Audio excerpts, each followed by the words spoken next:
Hello everyone, myself Mangesh Dharme, lecturer in Mechanical Engineering Department, NIT Polytechnic Nagpur. Today we see the fifth unit, that is the design of spring for the subject design of machine element for 6th semester Mechanical Engineering. Vision and mission of our institute are shown in this slide.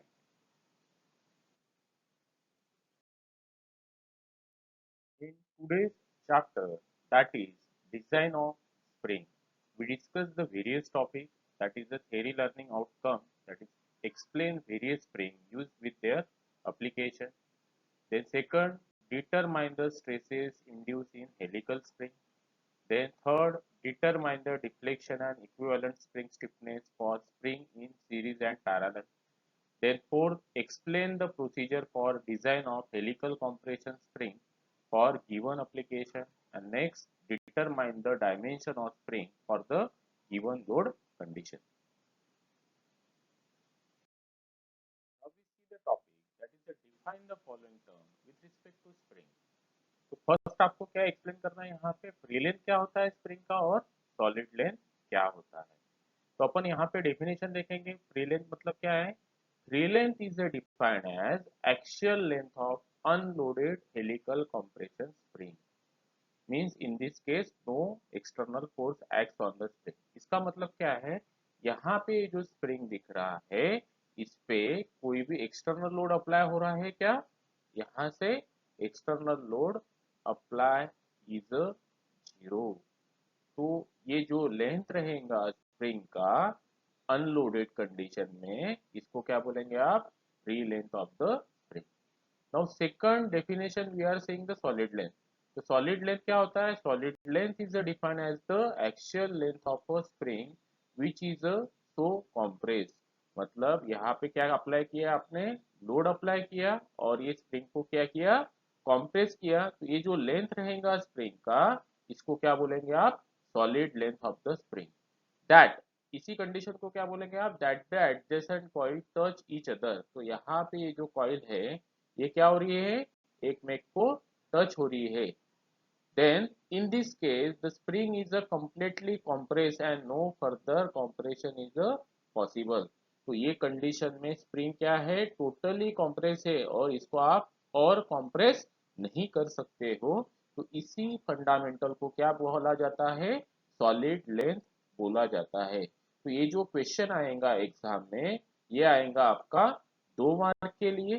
Then हर एक definition के लिए कितना mark रहेगा, यहाँ पे 1 mark रहेगा. 1 mark is for free length and 1 mark is for the solid length. तो यहाँ पे सबसे मेन वर्ड कौन सा है, अनलोडेड हेलिकल. और यहाँ पे क्या है, सॉलिड लेंथ में क्या करेंगे, spring is that is adjacent coil touch each other. मतलब आप यहाँ पे क्या अप्लाई कर रहे हो, लोड अप्लाई कर रहे हो और यहाँ पे लोड अप्लाई नहीं कर रहे हो. तो that two word is the main important here. Next question और next topic, state any 4 application of spring. तो आपको यहाँ पे क्या लिखना है कि स्प्रिंग कहाँ कहाँ पे यूज किया जाता है. तो जैसे आपको ये डायग्राम में दिख रहा है, पहला एप्लीकेशन है क्लॉक में, ये स्पाइरल स्प्रिंग यूज हुआ है. देन टॉयज में यहाँ पे स्प्रिंग यूज हुआ है. देन स्प्रिंग बैलेंस में यहाँ पे स्प्रिंग यूज होता है. देन गेजेस में यहाँ पे देखिए और एक स्पाइरल स्प्रिंग यूज हुआ है. तो आपको ये चारों भी नाम लिखना है, क्लॉक्स, टॉयज, स्प्रिंग बैलेंस और गेजेस. हर एक एप्लीकेशन पे कितने मार्क रहेंगे आपके, यहाँ पे 2 मार्क रहेंगे. और ये जो क्वेश्चन एग्जाम में पूछा जाएगा ये कितने मार्क के लिए पूछा जाएगा, 2 मार्क के लिए. तो आपको चारों भी एप्लीकेशन इसके लिखना है कितने मार्क के लिए, 2 मार्क के लिए. Explain the equation of Walsh factor used for design of helical coil spring. State the SI unit of each term in the equation. Or explain the significance of Walsh correction factor in design of spring. तो यहाँ पे अपन सबसे पहले देखेंगे the shear stress developed in the spring is given by. मतलब ये जो spring है, स्प्रिंग के ऊपर में क्या डेवलप हो रहा है, शियर स्ट्रेस डेवलप हो रहा है. तो ये क्यों डेवलप हो रहा है, जैसे आप यहाँ पे देखोगे दिस इज अ स्प्रिंग और इसको क्या किया है, लोड किया है with the help of some load. तो इस पे क्या होता है, shear स्ट्रेस एक्ट होता है, डायरेक्ट shear स्ट्रेस, और दूसरा जो होता है टॉर्सनल shear स्ट्रेस इस पे एक्ट होता है। तो ये दोनों का जो कंबाइंड स्ट्रेस रहेगा दैट इज अ टाउ, इसका जो वैल्यू रहता है 8 WD upon pi D cube into के एस। तो यहाँ पे ये जो W मतलब क्या होता है, जो आप यहाँ पे लोड अप्लाई कर रहे हो, यहाँ पे जो लोड अप्लाई हो रहा है ये रहेगा ये W। देन कैपिटल D मतलब क्या होता है, that is called as a coil diameter, ये कॉइल की जो डायमीटर रहेंगी वो। एंड देन स्मॉल d क्या रहता है, ये जो वायर है ये वायर का जो डायमीटर रहेगा ये रहेगा आपका स्मॉल d। और Ks क्या रहता है, shear स्ट्रेस फैक्टर। तो shear स्ट्रेस फैक्टर का जो फॉर्मूला है that is a 1 + 1 upon 2c। Now we see the description of it. The curvature of wire increases the shear stress on the inner surface of the spring. तो ये curvature के वजह से क्या होता है, ये जो इनर सरफेस है यहाँ पे क्या हो रहा है आपका shear स्ट्रेस डेवलप होता है। The curvature effect stress is a localized and is significant only when fatigue load is a present. तो कर्वेचर इफेक्ट को कब कंसिडर किया जाता है, जब आपका फटीग लोड है। फटीग लोड मतलब क्या है, जब आप इस स्प्रिंग पे कंटिन्यूअसली लोड अप्लाई कर रहे हो और इस पे कंटिन्यूअसली क्या हो अप्लाई हो रहा है, शियर स्ट्रेस अप्लाई हो रहा है, तो स्प्रिंग क्या हो सकता है, शियर स्ट्रेस में ब्रेक हो सकता है। तो तब जाके अपने को कर्वेचर इफेक्ट क्या करना पड़ता है, कंसिडर करना पड़ता है। then in order to consider the effect of both direct shear stress as well as curvature effect, मतलब आपको क्या करना है, जब मेरा फटिग लोड है मतलब कंटिन्यूअसली मेरा स्प्रिंग नीचे आ रहा है ऊपर जा रहा है, तो ये लोड को क्या बोलेंगे आप, फटिग लोड बोलेंगे। तो इस कंडीशन में क्या करना है आपको, द शियर स्ट्रेस फैक्टर, ये जो फैक्टर है इसको रिप्लेस किससे करना है, another factor known as a Wahl's factor that is a 4c-1, 4c-4 0.615 upon C. तो यहाँ पे सी क्या है, that is a spring index, मतलब जो आपका मीन डायमीटर है that is a capital D, और ये जो वायर डायमीटर है ये दोनों का जो रेशो रहेगा दैट इज अ सी। तो ये जो के डब्ल्यू है इसका सिग्निफिकेंस क्या है, ये क्या करता है, कर्वेचर इफेक्ट को नलीफाई करता है, मतलब ये शियर स्ट्रेस की वैल्यू को क्या करता है, कम करता है। That is the significance of the Wahl shear stress correction factor. So that is all about this. Now again in the next slide again we are seeing the explanation of it.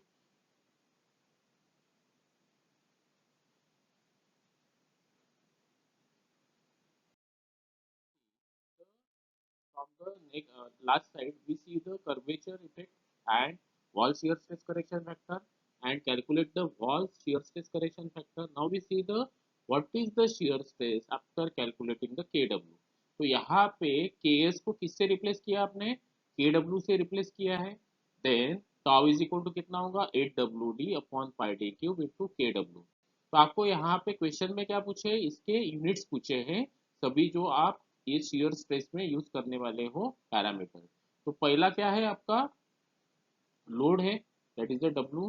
तो W क्या है, applied load in newton, मतलब इस spring के ऊपर में आप कितना लोड अप्लाई करने वाले हो ये है डब्ल्यू।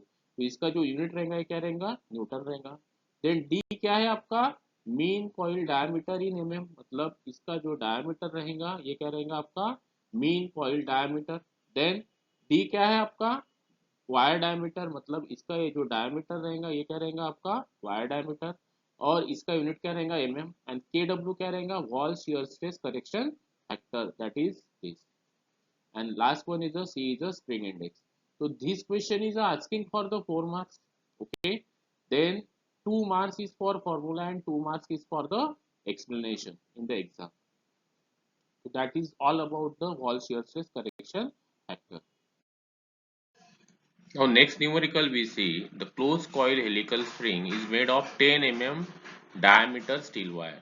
तो ये जो वायर आपको दिख रहा है यहाँ पे डायग्राम में, ये डायग्राम आपको गिवन नहीं है, that is only for the explanation.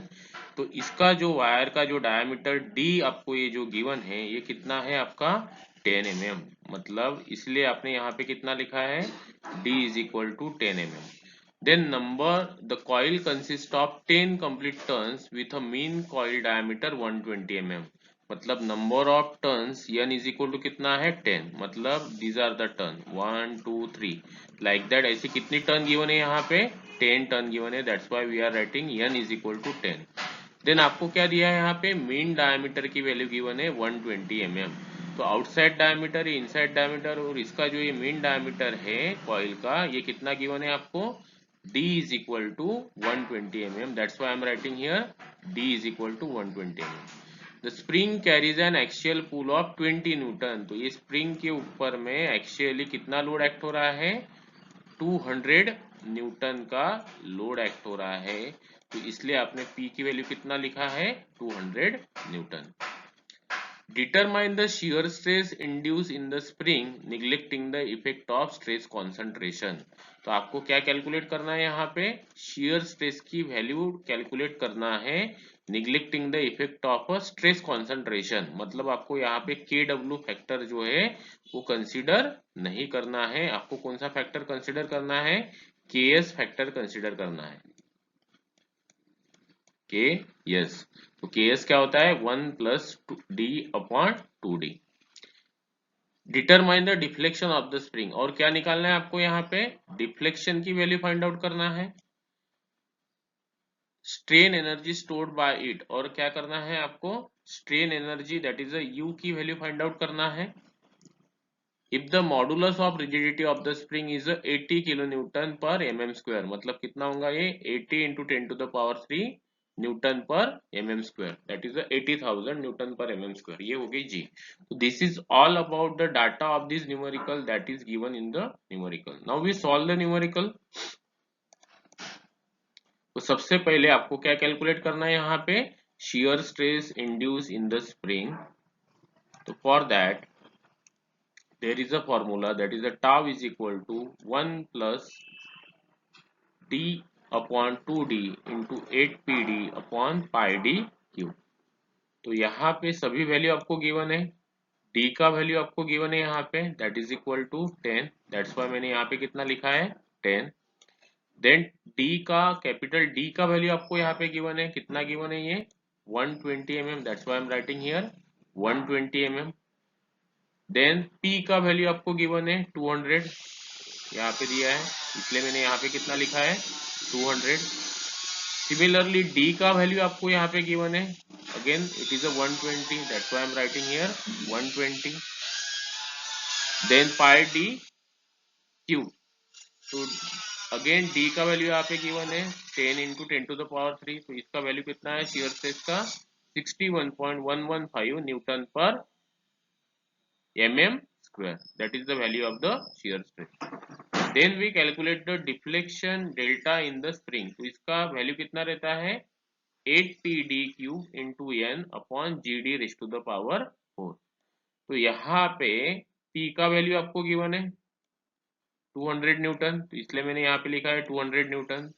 Then d का वैल्यू गिवन है mean diameter that is 120 mm। Then n का वैल्यू गिवन है आपको नंबर ऑफ टर्न्स, यहाँ पे गिवन है number of turns 10, that's why I am writing here 10। Then g का value आपको गिवन है that's why 80 into 10 to the power 3, तो ये निकाला मैंने, तो ये कितना आया 34.56 mm। तो डिफ्लेक्शन का मतलब क्या होगा, जब मैं यहाँ पे लोड अप्लाई करूंगा तो ये जो कॉइल है ये कितने से डिफ्लेक्ट हो रहा है, that is called as a deflection of the spring. Now we are calculating the stiffness K of the spring. तो K इज इक्वल टू क्या होता है load applied on the spring upon deflection. तो load कितना apply हो रहा है 200 Newton, जो इसे आपको यहाँ पे दिख रहा है, और यहाँ पे डिफ्लेक्शन कितना है मेरा 34.56, that I already calculate here. तो ये आपको दोनों वैल्यू डालना है और यहाँ पे निकालना है स्टिफनेस की value that is 5.8 newton per mm। Now next we calculate the strain energy stored in the spring. तो स्ट्रेन एनर्जी का फॉर्मूला क्या है यहाँ पे that is U is equal to PD upon 2। तो स्ट्रेन एनर्जी मतलब क्या होता है, जैसे मैं यहाँ पे लोड अप्लाई कर रहा हूँ तो ये कितना एनर्जी स्टोर कर रहा है स्प्रिंग, तो इसका जो वैल्यू रहता है ये रहता है mu U is equal to PD divide by 2। तो P की वैल्यू कितनी है 200 लोड अपन अप्लाई कर रहे हैं, देन इसका डिफ्लेक्शन कितना हो रहा है 34.56 अपॉन 3, तो ये कितना आ गया 3456 न्यूटन mm, तो ये कितना है 3.456 न्यूटन मीटर, इतना एनर्जी क्या कर रहा है ये स्टोर कर रहा है। तो this D is called as a deflection, ये क्या है यहाँ पे delta, that is a deflection. तो that problem is asking for the 4 marks, right all this 4 step for the 4 marks. So that is all about these numericals. Now the next numerical is helical wall spring is to be designed for an operating load range of approximately 135 newton. मतलब आपको यहाँ पे जो load का value given है 135 newton का given है, मतलब ये स्प्रिंग पे कितना लोड अप्लाई हो रहा है 135 न्यूटन, मतलब W is equal to 135 newton का वैल्यू यहाँ पे अप्लाई हो रहा है। Deflection of the spring is 7.5 mm। अभी यहाँ पे क्या गिवन है, ये जो स्प्रिंग है ये नीचे की तरफ क्या हो रहा है डिफ्लेक्ट हो रहा है, कितने mm से डिफ्लेक्ट हो रहा है 7.5 mm से। For this load range assume the spring index is 10, तो स्प्रिंग इंडेक्स क्या है गिवन है आपको 10 गिवन है। तो स्प्रिंग इंडेक्स क्या होता है, ये जो आपका मीन डायमीटर रहता है that is called as a capital D, capital D divided by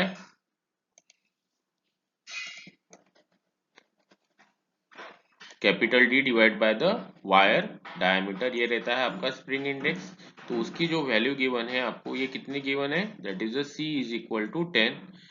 then permissible shear stress for the spring material is 480 megapascal, मतलब शियर स्ट्रेस की वैल्यू कितनी गिवन है 480 megapascal. Then modulus of rigidity आपको given है 80 kilo newton per mm square, that's why आपने लिखा है G is equal to 80 into 10 to the power 3 newton per mm square. Design the spring by taking wall shear stress correction factor, इसका value आपको given है that is 4C-1 4C-4 plus 0.615 divide bye C। तो यहाँ पे C का value put up करो, C का value कितना है आपका 10 है, तो C का वैल्यू पुटअप करने के बाद आपका ये Wahl shear stress correction factor कितना आ रहा है 1.14। Then with the help of this formula that is a tau is equal to 8wc pi d square into kw, आपको क्या फाइंड आउट करना है d का वैल्यू फाइंड आउट करना है। d मतलब क्या हो गया ये वायर डायमीटर, वायर का जो डायमीटर रहेगा कितना रहेगा d, तो ये फाइंड आउट करना है। तो यहाँ पे पूरी वैल्यू पुटअप करके आपका d का वैल्यू कितना आ रहा है 2.857 mm, तो ये d कितना लिखा आपने 3 mm। तो यहाँ पे हर एक वैल्यू देखते हैं, ये W कहाँ पे है 135 यहाँ पे गिवन है आपको, देन C कहाँ पे है ये यहाँ पे गिवन है, देन टाउ कहाँ पे गिवन है ये यहाँ पे गिवन है, that's why I am writing here 480 here. And KW कहाँ पे है ये यहाँ पे गिवन है आपको। तो ये पूरी वैल्यू डालने के बाद आपको क्या मिलेगा D की वैल्यू यहाँ पे मिलेंगी 3 mm। Now next we solve that is a mean diameter of the spring. तो मीन डायमीटर मतलब क्या होता है, यहां से हियर यहां से लेके इसका जो मिडल डायमीटर रहता है ये रहता है मीन डायमीटर। तो इसका वैल्यू कितना रहता है D इंटू सी, सी क्या है स्प्रिंग इंडेक्स, D क्या है वायर डायमीटर। तो वायर डायमीटर आपने कैलकुलेट किया है यहाँ पे 3 mm, तो 3 इंटू 10 ये कितना हो गया 30 mm। Now next we calculate the deflection of the spring. तो जब मैं यहाँ पे लोड अप्लाई करूंगा तो ये जो है स्प्रिंग कितने mm से डिफ्लेक्ट होगा ये आपको निकालना है यहाँ पे। तो इसके लिए क्या फॉर्मूला रहता है delta is equal to 8wc³ into GD। तो यहाँ पे n की वैल्यू आपको कैलकुलेट करना है, number of turns of the spring. तो n कितना है डेल्टा इंटू GD, यहाँ पे लिखा आपने अपॉन 8wc³, वो यहाँ पे लिखा। तो इसको सॉल्व करने के बाद इसका वैल्यू जो आ रहा है 1.66 टन, दैट इज 2 टन। तो अभी देखते हैं डेल्टा कहाँ पे गिवन है आपको, delta is given in the numerical, ये दिया है डेल्टा डिफ्लेक्शन। देन G का वैल्यू आपको गिवन है, कहाँ पे गिवन है यहाँ पे गिवन है 80 इंटू 10 टू द पावर 3, इसलिए आपने यहाँ पे लिखा है 80 into 10 to the power 3। D का वैल्यू आपको यहाँ पे गिवन है, कितना गिवन है 3 mm, दैट्स व्हाई आपने यहाँ पे लिखा है 3। देन डब्ल्यू की वैल्यू गिवन है यहाँ पे 135 न्यूटन, और सी की वैल्यू आपको गिवन है दैट इज 10, तो इसलिए आपने कितना लिखा है ये 10। इसको सॉल्व करने के बाद आपके नंबर ऑफ टन्स कितने आ रहे हैं 2 टन्स, मतलब 1.66। लेकिन आपको क्या कंसीडर करना है स्क्वायर और ग्राउंड एंड, तो स्क्वायर और ग्राउंड एंड के लिए एन डैश कितना रहता है n+2, मतलब 2+2, तो कितना आ गया टोटल नंबर ऑफ टन कितने कंसीडर करना है आपको 4 turn. Then we calculate the free length. Free length मतलब क्या होता है, suppose we are removing the load, आप क्या कर रहे हो ये लोड को रिमूव कर रहे हो और स्प्रिंग क्या हो रहा है अभी डिफ्लेक्शन से बाहर आ रहा है, तो ये जो लेंथ रहेगा स्प्रिंग का इसको क्या बोला जाता है फ्री लेंथ। तो फ्री लेंथ का फॉर्मूला क्या है N dash into D plus delta max plus 0.1 into N dash minus 1। तो एन डैश कितना है 4 है, डी का वैल्यू कितना है 3 है, देन डेल्टा मैक्स का वैल्यू कितना है 7.5 है, into 0.1 into N dash minus 1, मतलब एन डैश कितना आगे यहाँ पे 4 है -1, तो इसको सॉल्व करने के बाद आपका फ्री लेंथ कितना आ रहा है ये 19.8, कितना आ रहा है ये 19.8 mm। Now we are calculating the pitch here, तो पिच का वैल्यू कितना रहता है free length upon N dash minus 1,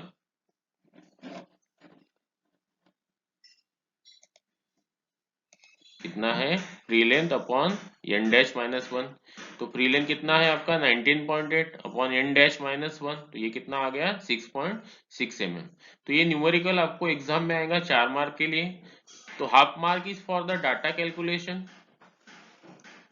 then tau D का वैल्यू फाइंड आउट करने के लिए half mark, then DM deflection, then free length and pitch, इसके लिए कितने मार्क रहेंगे आपके 3 मार्क। तो that is all about this numerical।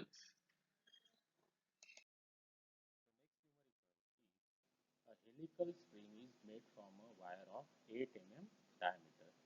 Means आपको यहाँ पे क्या दिया है, वायर का डायमीटर दिया है d is equal to 8 mm। जैसे कि ये वायर का जो डायमीटर होता है ये क्या होता है, दिस इज अ वायर, इसका जो डायमीटर रहेगा वो कितना गिवन है आपको, that is a 8 mm। Now next one is has a outside diameter 90 mm। मतलब ये जो कॉइल का आउटसाइड डायमीटर आपको जो गिवन है यहाँ पे शो किया है आउटसाइड डायमीटर, ये कितना गिवन है आपको, it is a 90 mm। Now the permissible shear stress is 350 Newton per mm square. तो आपको न्यूमेरिकल में दिया है permissible shear stress that is 350 Newton per mm square. Modulus of rigidity is 84 kilo newton per mm square. तो यहाँ पे जी की value कितनी है 84 kilo newton per mm square. Which the spring can carry the deflection per unit turn. मतलब आपको क्या find out करना है, आपको एक्सियल लोड फाइंड आउट करना है पर यूनिट एक्टिव टर्न, मतलब load per unit active turn, मतलब ये स्प्रिंग पे कितना लोड एक्ट हो रहा है W पर टर्न, ये क्या है आपका फाइंडिंग आउट करना है ये न्यूमेरिकल में। तो this is the data of this numerical. Now we solve this numerical step by step. तो first we have to solve the mean diameter of the spring, that is the dm is equal to d0 minus d। तो ये कितना है d0 की value कितनी given है आपको 90 given है, और d की वैल्यू कितनी गिवन है आपको 8 गिवन है। तो 90 माइनस 8 कितना आ गया आपका मीन डायमीटर 82। मतलब कौन सा मीन डायमीटर है, इनसाइड और माइक आउटसाइड डायमीटर का जो मीन रहेगा ये रहेगा आपका mean diameter that is the DM. ये आपने फाइंड आउट किया, कितना फाइंड आउट किया आपने 82 mm। Now next we have to solve the next step in the numerical. Next इसमें क्या लिखा है, that is the spring index. तो स्प्रिंग इंडेक्स कहाँ पे है, that is the spring index C. तो सी का वैल्यू क्या रहता है dm upon d। So what is the value of dm, that is the 82 mm, that's why I am writing here 82 mm divide by d। तो d की value कितनी है 8 mm यहाँ पे, तो 8 यहाँ पे लिखेंगे। तो आपका जो स्प्रिंग इंडेक्स आया है इट इज 10.25। तो स्प्रिंग इंडेक्स क्या होता है ये जो आपका मेन डायमीटर और वायर डायमीटर का जो रेशो रहता है that is the spring index. Now first जो कंडीशन दी है आपको, neglecting the effect of a curvature. तो जैसे आपको ये कंडीशन दिया है neglecting the effect of curvature, तो आपको कौन सा फैक्टर फाइंड आउट करना पड़ता है यहाँ पे, दैट इज अ के S is equal to 1+1/2c। तो आपको c की वैल्यू आपने यहाँ पे कैलकुलेट की है, तो 1+1/2 इंटू सी। तो सी की वैल्यू कितनी है, यहाँ पे दिया है 10.25, तो आपने यहाँ पे वैल्यू डाली, और के एस की वैल्यू कितनी आई फिर 1.048। Now we see the next step, that is the maximum shear stress induce. तो उसके लिए फॉर्मूला क्या है, tau is equal to K S into 8 WC upon pi D square. तो what is the unknown quantity here, आपको tau की value पता है, जैसे आपको यहाँ पे दिया है टाउ की वैल्यू पता है, जो कहाँ पे दिया है, यहाँ पे दिया है। देन के एस की वैल्यू आपने निकाली है 1.048। देन डब्ल्यू की वैल्यू क्या है, अननोन है, न्यूमेरिकल में गिवन नहीं है। और सी की वैल्यू जो निकाली है आपने 10.25। देन डी की वैल्यू जो निकाली है आपने दी है 8 mm। तो put all this value and calculate the load W. तो लोड डब्ल्यू में ये पूरी वैल्यू कैलकुलेट करने के बाद लोड डब्ल्यू कितना आ रहा है, 81.096 न्यूटन। नाउ नेक्स्ट जो फाइंडिंग आउट है इसका, ये क्या फाइंड आउट करना है आपको, लोड पर यूनिट टर्न। तो आपको पता है डिफ्लेक्शन ऑफ अ स्प्रिंग का फॉर्मूला क्या रहता है, delta is equal to 8 WC³ upon GD into N.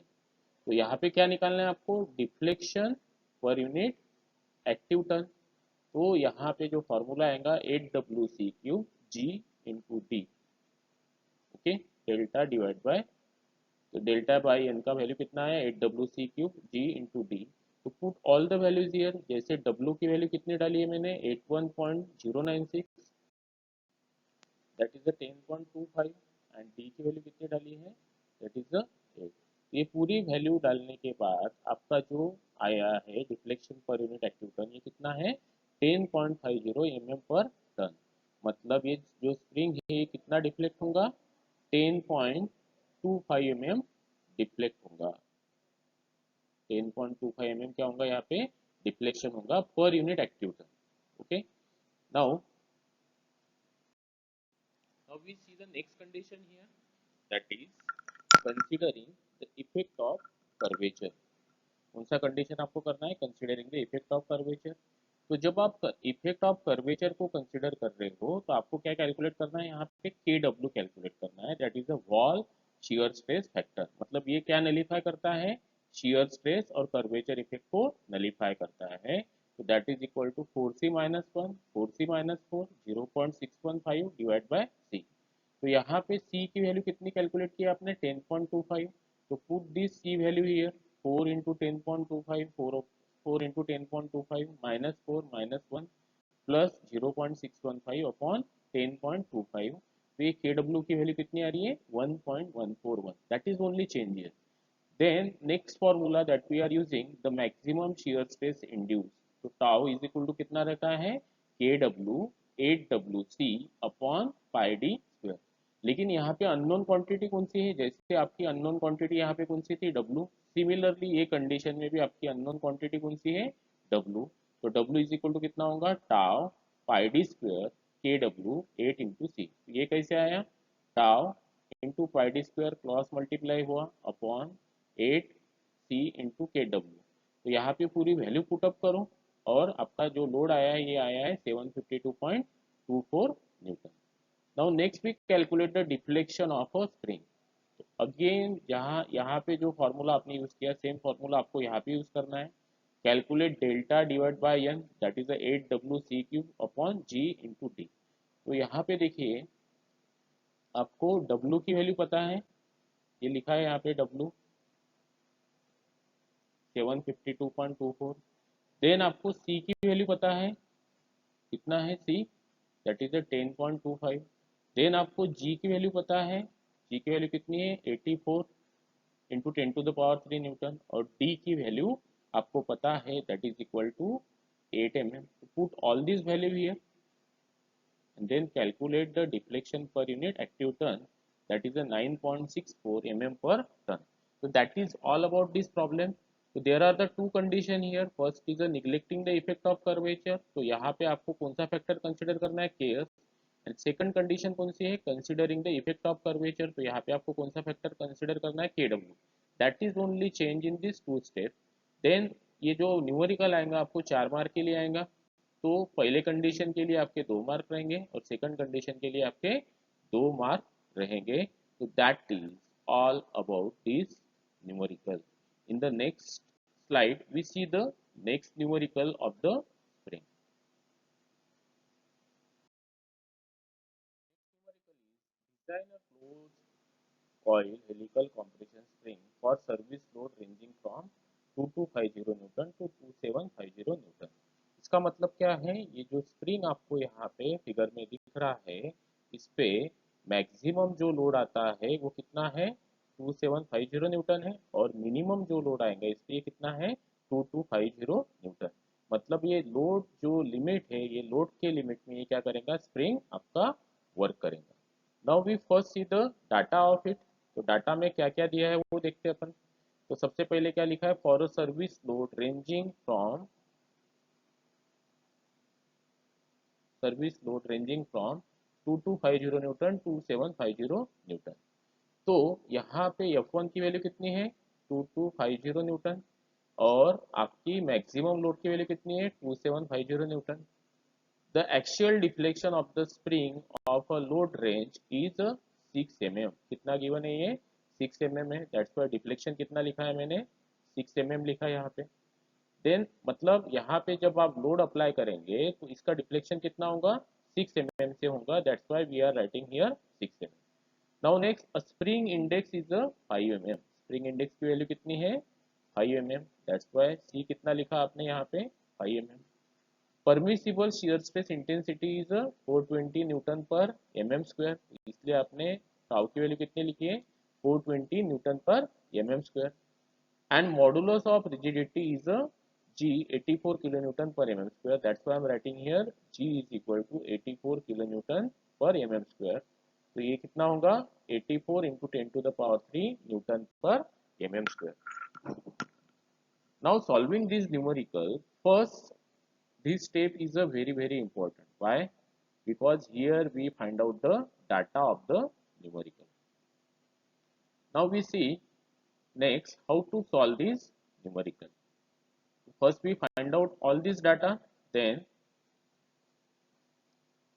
यहाँ पे क्या दिया है आपको, take the design stress 25% permissible stress for the several condition and intermittent operation. ये कंडीशन कहाँ पे दी है आपको, यहाँ पे दिया है हियर. दैट्स वाई आपको शियर स्ट्रेस की वैल्यू कितनी लेना है, 25% मोर लेना है. That's why it is equal to the 1.25 into 420. How this 1.25 will come, 100% में आपको कितना ऐड करना है, यहाँ पे 25 ऐड करना है. That becomes 125. तो 125% मतलब कितना होगा, 1.25. That's why I am writing here 1.25 into 420. तो आपका परमिसिबल शियर स्ट्रेस की वैल्यू कितनी आई यहाँ पे, 525 न्यूटन पर एम स्क्वायर. तो आपको ये वैल्यू लेके ही क्या करना है, स्प्रिंग को डिजाइन करना है. Now we next see the next step in the numerical. So here we first find out the kw. तो kw क्या होता है, 4c minus 1 upon 4c minus 4 plus 0.615 divide bye c.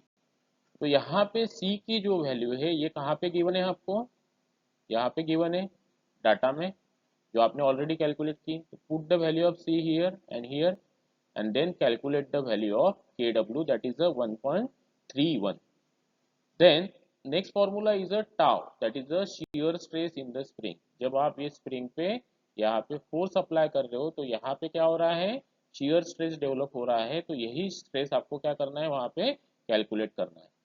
then shear stress tau is equal to 8 wc upon pi d square into kw. तो यहाँ पे ये जो D, यहाँ पे क्या फाइंड आउट करना है आपको, डी की वैल्यू फाइंड आउट करना है, मतलब ये जो दिख रहा है वायर डायमीटर, ये आपको फाइंड आउट करना है। तो D square is equal to कितना होगा ये फॉर्मूले से, 8 WC upon pi into tau into KW। तो put all the values here and calculate D. तो डी की वैल्यू कितनी आई है यहाँ पे 9.34 mm। तो इसी को ही आपको क्या करना है, राउंड अप करना है अप टू 10 mm। तो that is the wire diameter, मतलब आपने क्या फाइंड आउट किया, ये वायर का यहाँ पे डायमीटर फाइंड आउट किया। कितना फाइंड आउट किया, 10 mm। Now next one is a deflection of the spring, और before that we calculate the DM, that is the mean diameter. तो ये कितना रहता है, diameter of wire into the spring index. तो डायमीटर ऑफ वायर कितना आया आपका यहाँ पे देखिए 10 mm, और ये कितना आया, सी कितना है आपका 5 है। तो 10 इंटू 5 कितना होगा ये 50 mm। And then outer diameter of the coil, मतलब कौन सा डायमीटर यहाँ पे शो हो रहा है, आउटर डायमीटर। तो ये आउटर डायमीटर कितना है आपका, D0 is equal to DM plus D, मतलब 50 प्लस 10, तो ये कितना आया है 60 mm। Now next we see the next step in the numerical, that is the deflection of spring. See here, deflection of spring. तो deflection of spring for 6 mm deflection load, ये कितना रहेगा, F is equal to F2 minus F1। Because यहाँ पे कितना हो रहा है, मैक्सिमम लोड अप्लाई हो रहा है, कितना हो रहा है 2750 न्यूटन, और मिनिमम जो लोड अप्लाई हो रहा है कितना हो रहा है 2250 न्यूटन। तो ये दोनों में का डिफरेंस कितना है 500 न्यूटन। ओके, तो आपको क्या कैलकुलेट करना है, यहाँ पे एफ की वैल्यू कैलकुलेट करना है, F is equal to F2 minus F1। तो ये कितना आया 2750 minus 2250 is equal to 500 newton. तो आपको इसी लोड को लेके क्या करना है, डिफ्लेक्शन को फाइंड आउट करना है, या फिर ये फॉर्मूले से क्या है अननोन, एन अननोन है, तो एन का वैल्यू फाइंड आउट करना है। एन कितना होगा यहाँ पे, see here, what is the value of N here,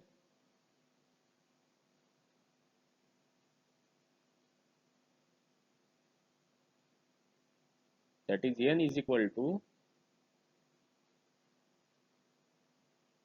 delta G D 8 FC cube. तो ये कितना है, डेल्टा की वैल्यू कितनी है 684 into 10 to the power 3 into 10 upon 8 into 500 into 5 cube. तो यहाँ पे कितना आ रहा है 10.08 नंबर ऑफ टन। तो ये कितनी टन है 11। लेकिन आपने क्या कंसिडर किया है, स्क्वायर और ग्राउंड एंड को कंसिडर किया है, दैट्स वाई एन डैश कितना होगा n+2 is equal to n+2, that is a 13 turn. मतलब आपको ये स्प्रिंग में कितने टन लेना है, टोटल 13 टन लेना है। Then here there are the two different load that we are applying on the spring. कितना अप्लाई हो रहा है 2250 2750, that's why we are calculating the delta max. तो डेल्टा मैक्स क्या होता है, maximum load into deflection upon mean load or the actual load for the deflection delta। तो 2750 into 6 upon 500, ये वैल्यू कहाँ पे दिया है 500, आपने यहाँ पे निकाला है 500 वैल्यू, यही आपको यहाँ पे डालना है और आपको निकालना है delta max. Then we calculate the free length of the spring. तो free length is equal to क्या होता है n dash into D plus delta max plus 0.15 into delta max. तो फ्री लेंथ क्या होता है, अगर ये स्प्रिंग पे कुछ भी लोड एक्ट नहीं हो रहा है और जो आप लेंथ कैलकुलेट कर रहे हो स्प्रिंग का, उसको बोलेंगे आप फ्री लेंथ। तो एन डैश कितना है यहाँ पे, दैट इज 13 टन, इसलिए मैंने कितना लिखा है यहाँ पे 13। डी की वैल्यू कितनी है, यहाँ पे गिवन है आपको 10 mm, दैट्स वाई आपने निकाल लिया है यहाँ पे 10 mm। डेल्टा मैक्स कितना निकाला है आपने 13 निकाला, दैट्स वाई 33 mm, और 0.15 into delta max, that's why 0.15 into 33। तो ये वैल्यू कितनी आई है 167.95 mm। Then calculate the value of pitch. Pitch कितना है free length upon n dash minus 1। Pitch मतलब क्या होता है, दो कॉइल में का डिफरेंस, यहाँ पे दिया है शो किया है, ये आपको निकालना है अभी। ये कितना होता है free length LF upon n dash minus 1, that is the empirical relation for it. तो ये कितना है 167.95, ये कहाँ से आई वैल्यू, यहाँ से आई आपकी वैल्यू। और एन डैश कितना गिवन है आपको, निकाला है आपने 13 माइनस 1, तो ये कितना आया 13.99 mm, ये कितना हो गया 14 mm, that is the value of pitch, मतलब दो स्प्रिंग में का difference. and then next we calculate the solid length, that is a n dash into d. तो n dash कितना है 13, कहाँ पे सॉल्व किया है ये 13 यहाँ पे दिख रहा है, एंड देन d कितना है आपका 10 है, जो कहाँ पे दिख रहा है आपको, यहाँ पे आपने सॉल्व किया है, d इज इक्वल टू 10, ये वैल्यू यहाँ पे डालो, तो ये कितना आ गया solid length 130 mm। That is all about this numerical. तो ये जो न्यूमेरिकल पूछते हैं एग्जाम में, ये आता है 4 to 6 मार्क्स के लिए, ठीक है। तो आपको क्या क्या कैलकुलेट करना है, सबसे पहले इसका डाटा फाइंड आउट करना है आपको डाटा फाइंड आउट करना है। तो डाटा के लिए हाफ मार्क दिया जाता है, देन कैलकुलेट द के डब्ल्यू, टाव, डीएम, ये तीनों स्टेप के लिए 1 मार्क रहेगा। डिफ्लेक्शन ऑफ द स्प्रिंग आपने यहाँ तक कैलकुलेट किया, अगर डेल्टा मैक्स, तो इसके लिए कितने मार्क रहेंगे, 1 मार्क रहेगा। एंड देन फ्री लेंथ के लिए 1 मार्क, पिच के लिए 1 मार्क, सॉलिड लेंथ के लिए 1 mark. So there are the total 4 marks that we are given on this numerical. So this is all about this numerical.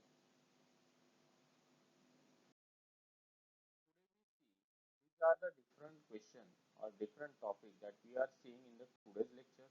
So pause the video here, see each and every question, and suppose you have any doubt, then repeat this video and finding out the solution of it. Let us summarize the today's video lecture. Again, here there are the other questions that we are discussed today. So stop the video here, then see the each and every question. Suppose you have any doubt, repeat the video and clear your doubts. These are the some sample frequently asked MSBT questions in MSBT exam. So here is a mention here, and here are the some sample questions that asked in the MSBT exam. So refer this and refer the MSBT paper also for MSBT exam. Best of luck for your MSBT exam. Thank you. For any query, contact at this mail address or